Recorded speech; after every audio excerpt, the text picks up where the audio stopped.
Okay. What I would also mention that my colleague who is responsible for administration cannot join us today. So I'm doing this webinar alone.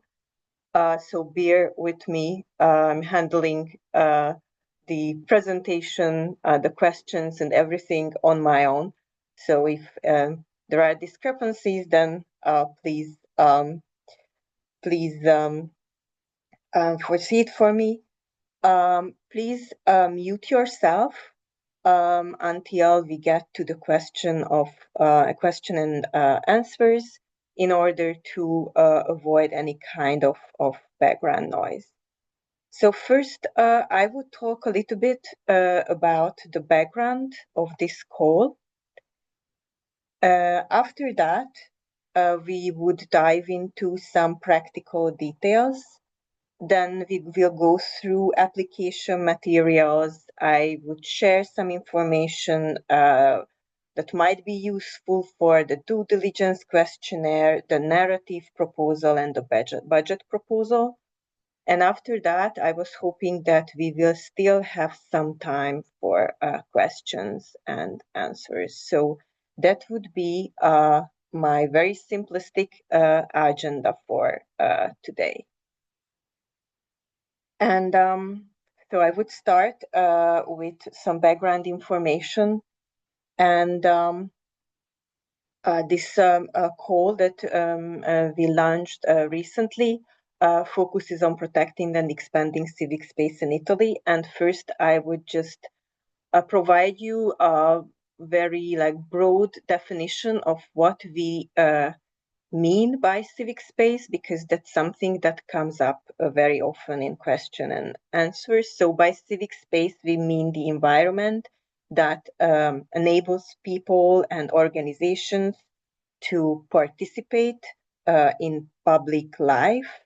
It covers the regulatory environment, policy, institutional conditions, and also public conditions.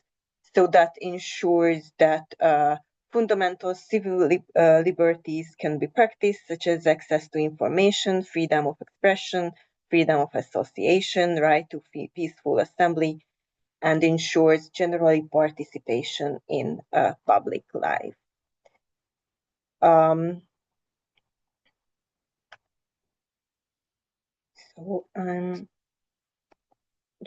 yes. So the call targets civil society organizations in Italy, and it means that registered in Italy, located in Italy, and the work focuses on Italy. The total budget of the call is €240,000, and that would cover approximately 8 one-year project grants. I sketched here the timeline. The call was out at the end of May. We have the webinar today. The deadline for submissions will be the 30th of June, and the selection committee meeting will be around the end of September. So the anticipated start of the grants is 1st of January 2026. And you may wonder what will happen between June and September. I will work with external evaluators to evaluate and shortlist the received proposals. We'll conduct due diligence processes with shortlisted applicants and make the recommendations to the selection committee. So that explains the timeline. In terms of a little bit about the background of our plans, entering a new priority country, that's kind of a practice that we already tried to have first an open call for proposal for project grants, for one-year project grants. And even though Italy is not a new priority country for us, as I mentioned before, this is the first time that we target Italian civil society under our new strategy. Our new strategy was launched in 2024, early 2024, and under the new strategy, we had an open call for proposal for Europe last year. So and here in Italy, we also have the same kind of motivation to to map a little bit of the Italian civic sphere. This is also an opportunity for us to learn about Italian civil society and the major issues. I would also mention that we would like, after 1 year, to invite one of the grantees to join our core partners and offer a longer term core support. It depends on our fundraising capacities and our fundraising and our budget. How many Italian grantees will be invited to join our core partners, but we surely have funding for one. So that's what I can guarantee. In terms of the approach of the call and our approach to expanding and protecting civic space, our approach focuses on transformative momentums and very much on collaborative work.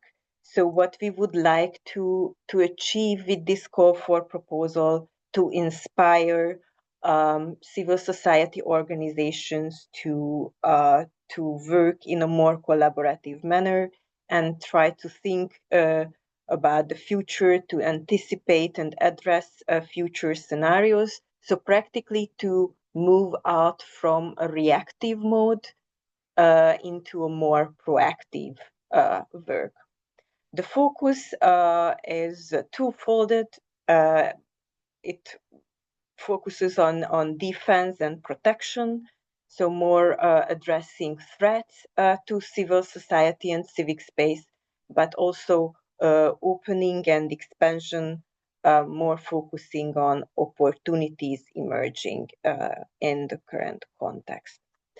The type of grantee we are looking for has a proven track record of impact and achievements. We do not work with startups, so we rather focus on more well-established organizations that already has a proven track record of achievements, well connected within the Italian civic sphere, and has experience with public engagement and mobilization. Civitates has a very strict bipartisan approach. So this is a very strict exclusion criteria that we do not fund organizations with any political party affiliation and connection. The funding that we offer is €30,000 for 1 year. It mostly covers project costs.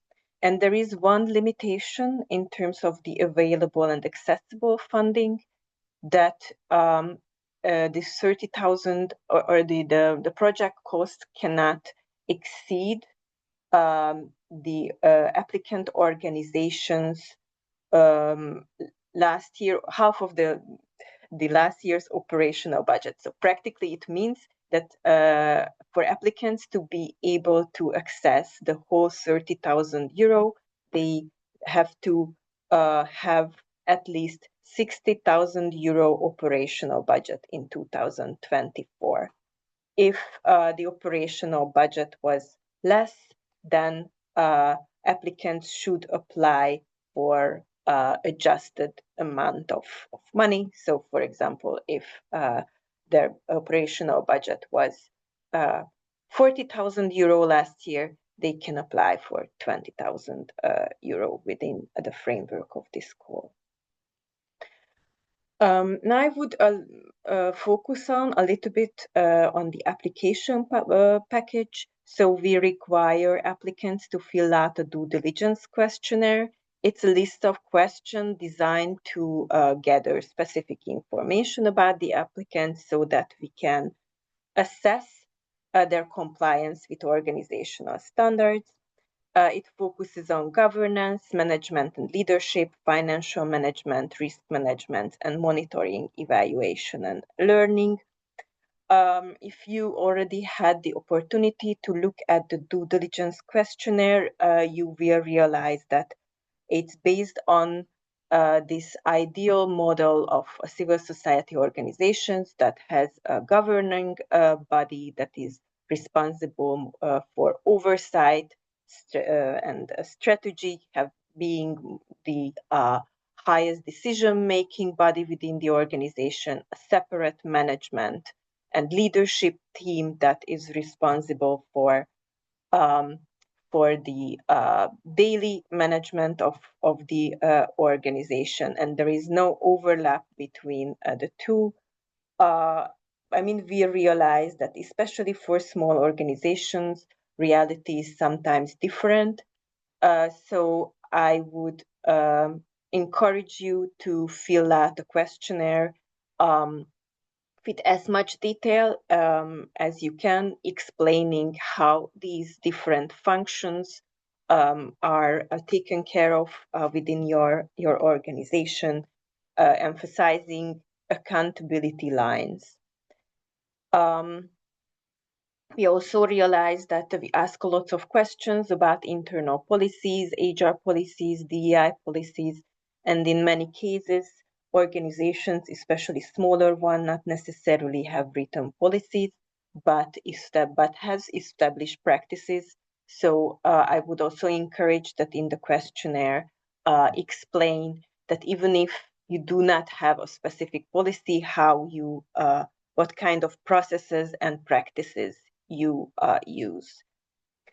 We also have questions about the financial management and the financial health of the organization and risk management. In terms of risk management, I would encourage you to think beyond financial risk management and also address other kinds of risk that are important for your operations: political risk, reputational risk, security of your staff.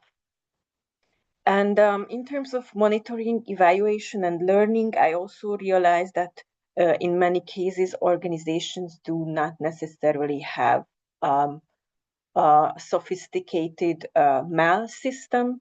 But I think what is important for us to know that what kind of data you trace and evaluate to evaluate your achievements and your success, and how you use this in order to ensure internal learning from failures, learning from successes. Now I would move on the narrative proposal, and I would here just address a couple of points. So in terms of the context, the context description part of the narrative proposal, I think the most important is to demonstrate your understanding of the challenges and opportunities of the context, and especially those that you would like to respond to, and also show that how the specific context impact your work. In terms of organizational description, I would note that it might seem like an overlap because we also ask an organizational description in the due diligence questionnaire. But I think what's the difference that in the due diligence questionnaire, we are primarily interested about organizational standards. So there is little space there for self-introduction. It's very much focused on standard questions. But here in the narrative proposal, you have space to tell your self story, what you would like us to know about your organization. And also, please feel free to list your outstanding past achievements, maybe even failures that, for example, was inspiring and motivational for you. So I think it's the easiest way to think about this, that the due diligence questionnaire, there's information what we would like to know about your organization. And in the narrative proposal, you can tell us what you want us to know about your organization. I think the initiative and timeline section is quite self-explanatory. I would just mention here that responds to the challenges and opportunities that you outlined in the context section. There is also questions about progress tracking and learning, and here please focus on the project, focus more on outcome than output. Because I mean, the main question here is that how do you define impact? How do you define the impact of this specific project? And what's the impact that you would like to achieve? And also how you capture lessons learned and how that would inform the work of the organization in general, going beyond the timeline of this specific project. I would also move now to the budget proposal. We shared a guideline for filling out the budget template, so please make sure that you review it thoroughly.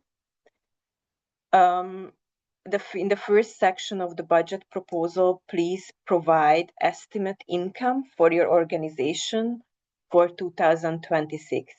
Please do not include the Civitatis grant here. So leave that out and list only those grants and other sources of income which falls beyond Civitatis. We also ask about the probability of funding. You can differentiate between 4 categories: secured, high, moderate, and low. The description is also included in the budget proposal, but in terms of secured funding, we consider funding that where the contract is signed or the resources is already available. High probability, here we talk about renewals of funding that has been granted regularly in the past, explicit and clear indications from a funder, approval letter. If you're finalist in an open selection process, or you also please any projection of individual donations based on past experiences could be relevant here. Moderate probability is when a recurring funder is assessing its ability to continue providing you support, conversation and promising conversations with new funders, invitations to submit a proposal. So these all fall into the moderate category. And the low category is where discussion with the funder has just begun, initial exploratory phases or applications just being submitted. So in terms of the budget proposal and the different categories, first we start with the personal cost and staff costs. Here include employees, regular consultants also. please make sure to put the title of the position, the percentage of the FTA, yearly employer cost, and also the location of the employee. So please make sure that you include all of these pieces of information, because that would help us to evaluate your budget proposal. In terms of the activities and others category, please here provide as many details as possible. There is a comment section in the budget proposal. So please please make sure that you explain. For example, in case of an event, indicate the number of attendees that you expect and the length of the event, how many days, and things like that. Overheads may include rent, office supplies, utilities, administrative management, accounting. Here also provide as many details as possible. If you list here administration manager, for example, then provide FTA, yearly employer cost, location, and all of these. We recommend to limit overheads around 20% of the total grant. In terms of consultants and external contributors, we ask you to keep it under 15% of the full grant amount, and make sure that you indicate the daily rate and the numbers of expected work. So this, I'm just showing you an example. So here you can see the consultants' details, and you see in the comment section you can provide more detailed information. So just a couple of other notes in terms of the budget proposal. So please ensure that the total amount requested from Civitatis is the same in the budget proposal and the narrative proposal. There is also a section in the narrative proposal where you can indicate, and please also make sure that you indicate the same number, same amount when you enter your data on the application platform. Amendments to the budget during the grant period will be possible in case of necessary situation. So we will probably ask a rationale, but it's possible. And which should be or quite often also a question whether regranting is possible. It is possible to other organizations, but not to individuals, and it should be clearly indicated both in the narrative and the budget proposal. So with this, we reach the end of the presentation. So I stop sharing here and would invite you to ask any questions. I will do my best to answer it with as many details as possible. Please note that my admin colleague is not here, so maybe if you have questions about the budget, I'm not the best suited to answer that, but I'm trying to do my best. So if you have a question, please unmute yourself and go ahead. I will also look at the chat.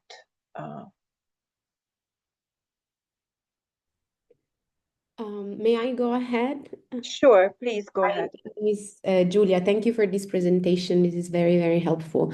I have one question in relation to partnership or consortia, whether it's possible to apply as a consortium. And I saw in the Q&A that this is possible, but my specific question was whether the consortium member could be based in a different jurisdiction, still in the EU, but that would pass on some of the internal expertise that they have to the local organization that would be the formal applying. So the Italian organization applying with the support of another country organization.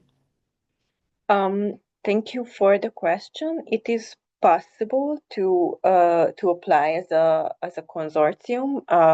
It's actually something that we encourage because collaborative work is very much in the DNA of how Civitates works.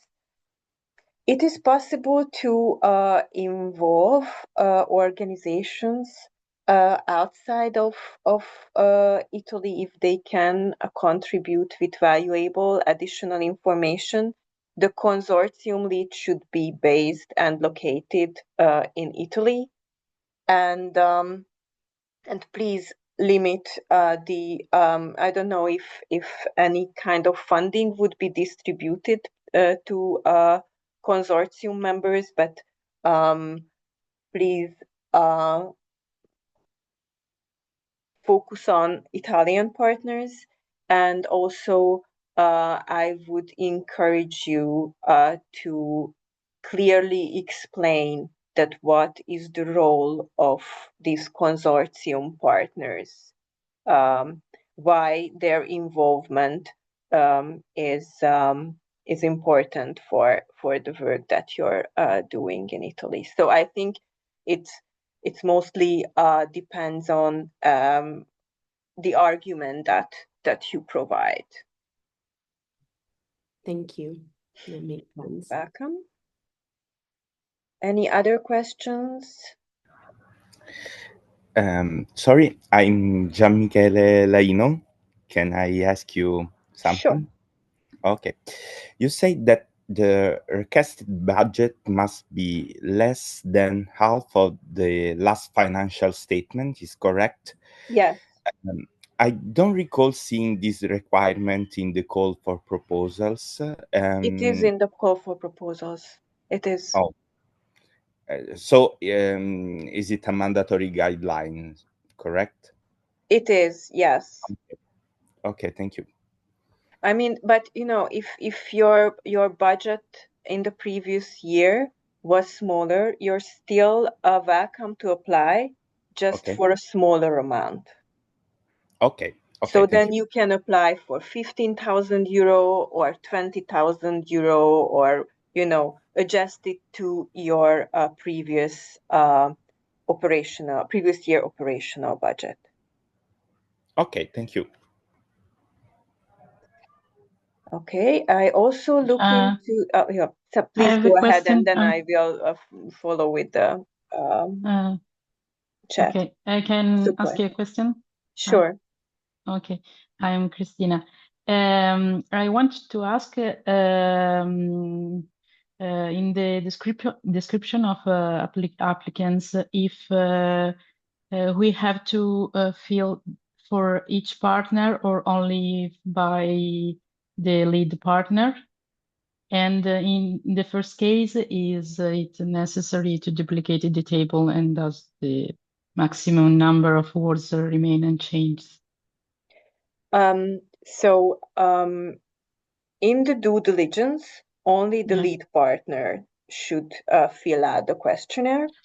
Okay. In the narrative proposal, prioritize the lead partner, and maybe it would be also important or helpful to know that how many partners you have, and list the main partners, just the most important ones. You don't have to provide the same kind of description about how they operate, what were their previous achievements, and their approach to DEI. But please make sure that you list the most important partners and explain their role in the partnership. Okay. Okay, thank you. You're welcome.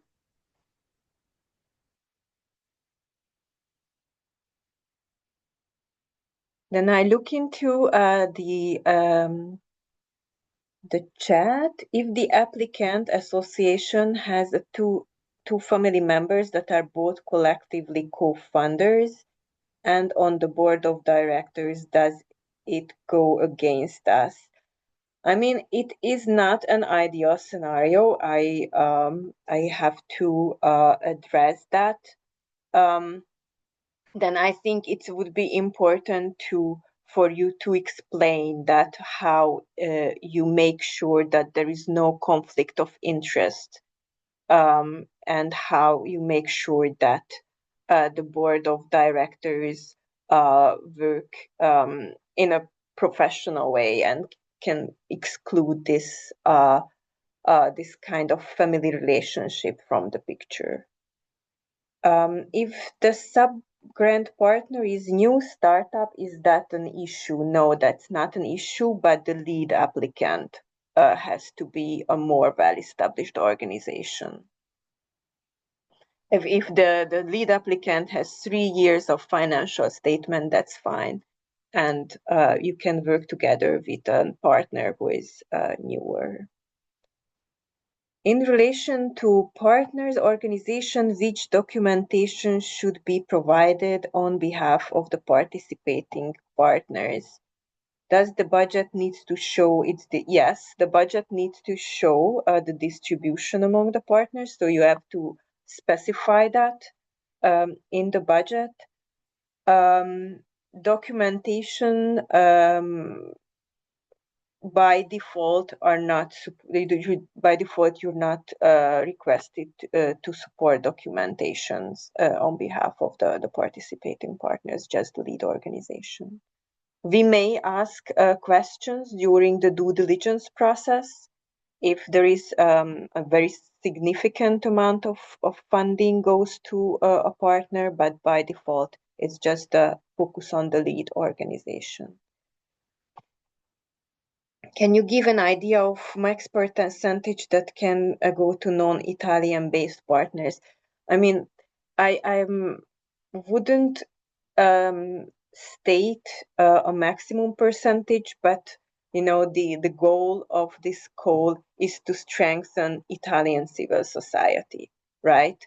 So that's what you should keep in mind, and that's why I was mentioning that I realized that in some cases knowledge from foreign partners could be very useful.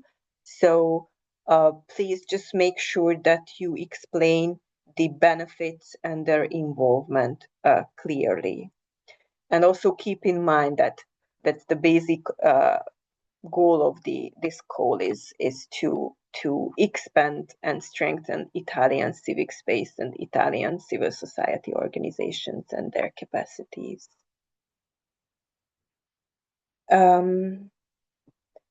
Are all the eligibility criteria mandatory? Yes, they are mandatory. I'm not sure which one you have a concern about, but yes, these are mandatory eligibility criteria.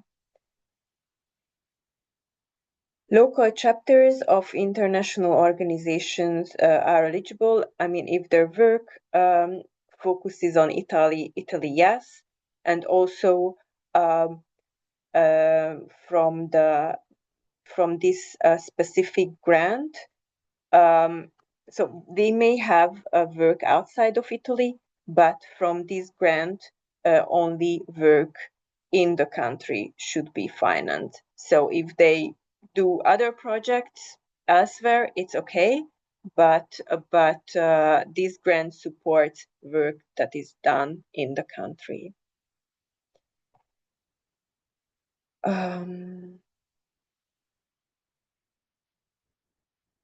For application with multiple receiving.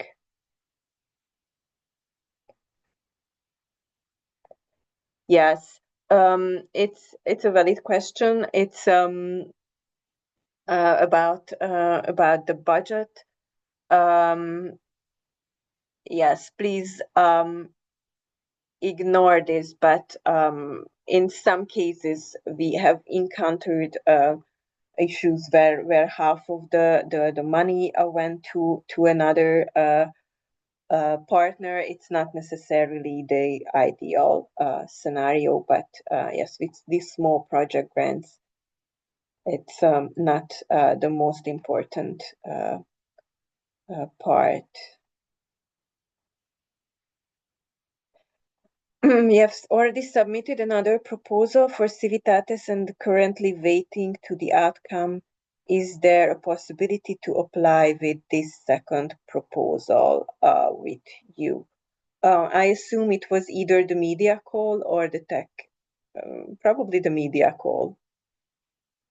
And I mean, this is comes from a separate budget. It's a separate sub-fund, especially since you are still waiting for the results of that call. I would suggest to go ahead and apply for this call. There is no cap percentage for staff costs. Is it possible that the same organization apply like lead partner in a specific context with a project and like partner with another project in a different region? I mean, if I understand the question correctly, then in one case it's the lead partner, and in one case it's just a partner. If that's the case, then I think it's okay, but don't submit two applications as lead partner, please. Is there minimum maximum percentage of co-funding for the project? We do not require co-funding, so I'm not sure if that's what the question refers to, but we are not requesting co-funding for the project. I mean, if you have co-funding that's great, but that's not a mandatory requirement.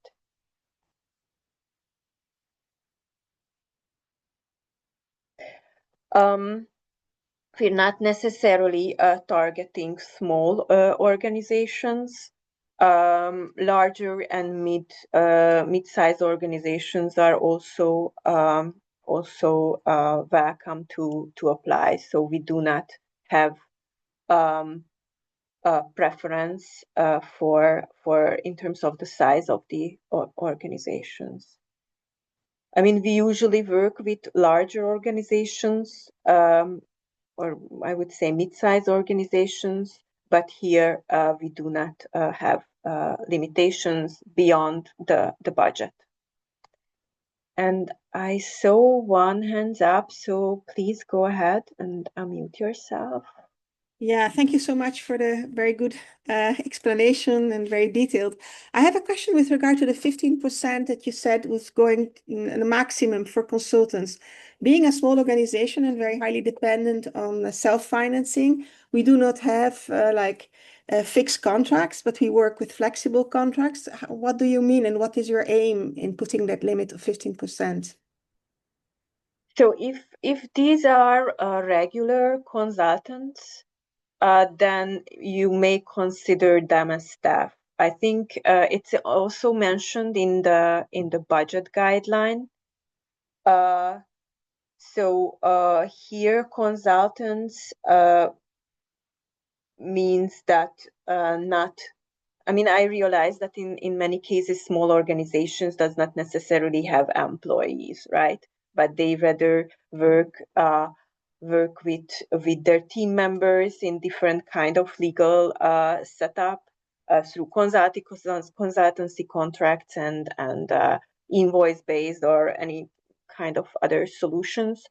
So I think there is a difference between the regular consultants and regular contracted contributors, who are, in this case, you can consider as staff. The 50% limit is more on consultants that are like one-time consultants that you need for this specific project. Thank you very much. You're welcome. Franco, please go ahead. Thanks a lot. Yeah, thanks again for the presentation. My question is again on the kind of consultants we can use as we are an organization, a medium organization with staff, but also using consultants from time to time for conferences and shows and things like that. We are a drama group from Bergamo in Italy, and any kind of consultants can be used, and this part of the budget can be used for these consultants, artists. Yeah, no problem. Yes, I don't see any reason why we should limit or Right. restrict the especially the thematic scope of the consultancies. If just please make sure that you explain that how it serves the project. Okay. Thanks a lot. Thank you very much. You're welcome. Is there any other questions?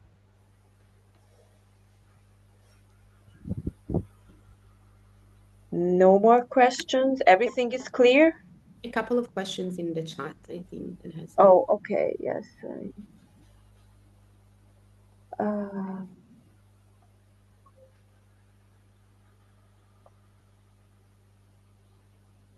What is the success rate on previous calls at EU level? I'm not sure if I understand this question correctly.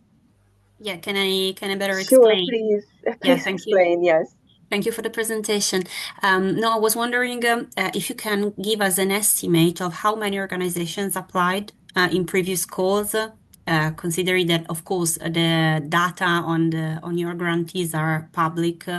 It would be useful to have an idea of how many applications usually you receive in your calls, so to have an estimation of the level of competition. Yes, well, I mean, it's I can share some data. We had an open call for proposal last year that covered 7 European countries, and we received around 70. I cannot recall the exact number, 70 applications. We also had a country-specific call last year that targeted Austria, and we received 24. I think 24 was the last. So it varies. It also depends on the size of the countries. So I'm not sure if it's a representative number and helps you with understanding the chances. But this year especially because so we made sure that we distributed the call as widely as we could. I'm not sure if it helps you, but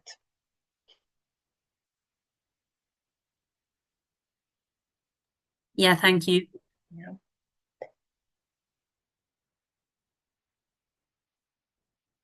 Okay. There is also a question about in the chat.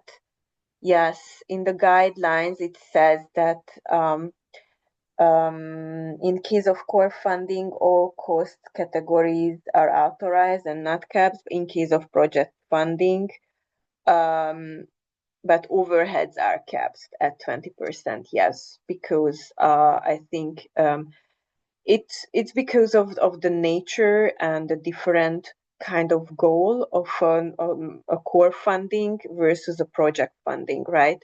I think it's fair that you cover some of your overheads from a project support, but it's meant to support that specific projects and related costs.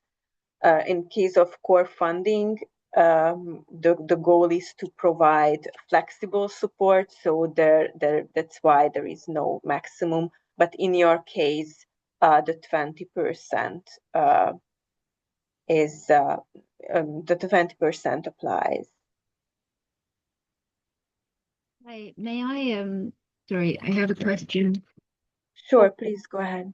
I put it in the chat, but I just wondered if the lead applicant is mostly coordinating the fund, reporting, monitoring, and so on. And then the local partner, also Italian, is mostly implementing. Is this eligible? Number one, where the lead applicant is coordinating the funds, receiving it, distributing it to the partner, monitoring, evaluation, reporting. Is that eligible? And number two, what kind of reports are expected from the lead applicant? Okay, so based on this limited information, what I have, it seems an eligible setup. I don't know the details, but in terms of partnership, it makes sense if there is a lead partner that coordinates the collaboration. So it based on this, it makes sense. In terms of reporting, at halfway through the project, so around next July, we will organize midterm calls with the grantees. We will not ask for midterm reports, but I will ask the grantees to participate in these check-in calls. The check-in calls will not recorded, but we will take notes and write a write-up based on the calls, share the write-up with the grantees, and once we agreed on the final form, that write-up will substitute for an interim report. We will ask for a final report, though, that would be due 1 month after the end of the project, and it includes a narrative and a budget report. We have templates that will be shared in due time. I hope it answers your question. Thank you. Yes, that does answer my question. I just have one further question. Can I ask the source of the funds? So Civitatis, where do your funds come from? Civitatis is a pooled fund, a pooled philanthropic fund. We're backed by 30 private philanthropic foundations, mostly European, few American, a few family foundations. It's all private money. Great, thank you so much. You're welcome. Okay. Any other questions? I look in the chat. Must the participating entity have been established for minimum numbers of years? In terms of the lead applicants, we would like to see at least one completed fiscal year. In terms of the partners, if it's a collaboration, we don't have that limitations, but the lead partner has to have at least one completed fiscal year and already demonstrate achievements and connections to the scene.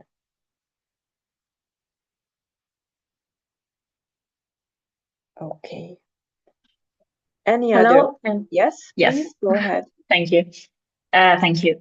Regarding the staff in the budget, so the voice, should we allocate all of the staff in the sense, if we just need some people for the project we intend to fund, should we mention every position that the organization has, and then in the column amount requested to Civitatis put, for example, €0, or you only need to... I think it's just those who participate in the project. Please just list Okay. those that participate in the project. Okay, great. And then indicate that the percentage to which their time is spent on the project and adjusted amount of their salaries. Thank you. Okay, there's one more question in the chat. The budget is in 2 sheets. It seems that the first is dedicated to the lead partner, as it includes the info on incomes, while the second on partners. In this second sheet, there are 2 lines that seem similar.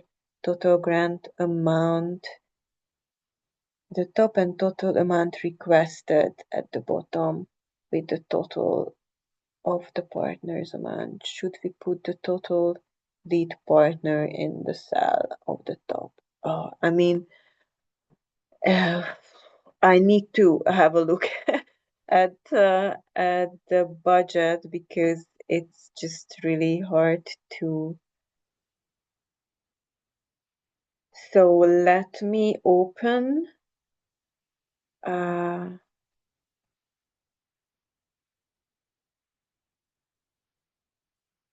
And also this is the case when my colleague would come.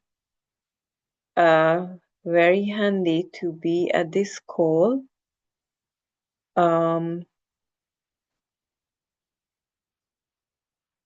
Just a second.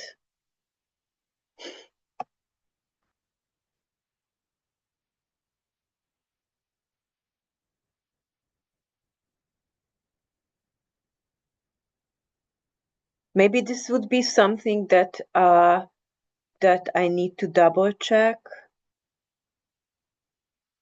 with colleagues.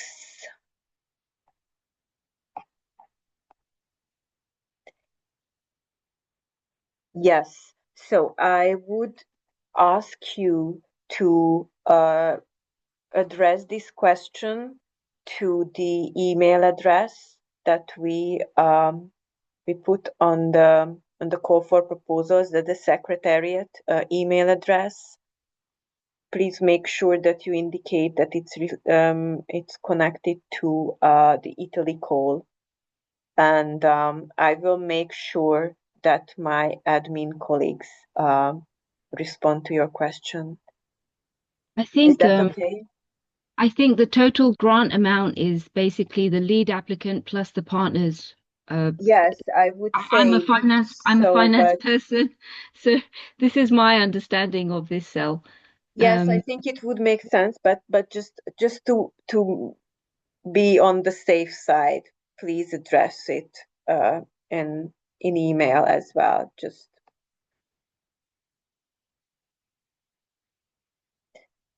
okay. Any other questions left? And it's 1 p.m. So I think we managed to cover everything in 1 hour. Very effective. So if you have any other questions that comes up later when you're filling out the forms, then I would recommend you to write to the Secretariat email address as it suggested in the call for proposals as well. And I'm looking forward to receive your applications. And thank you very much for your participation today. Thank you. Thank you. Thank you too. Bye-bye. Thank Have you. a nice day. Thank you. Thank you.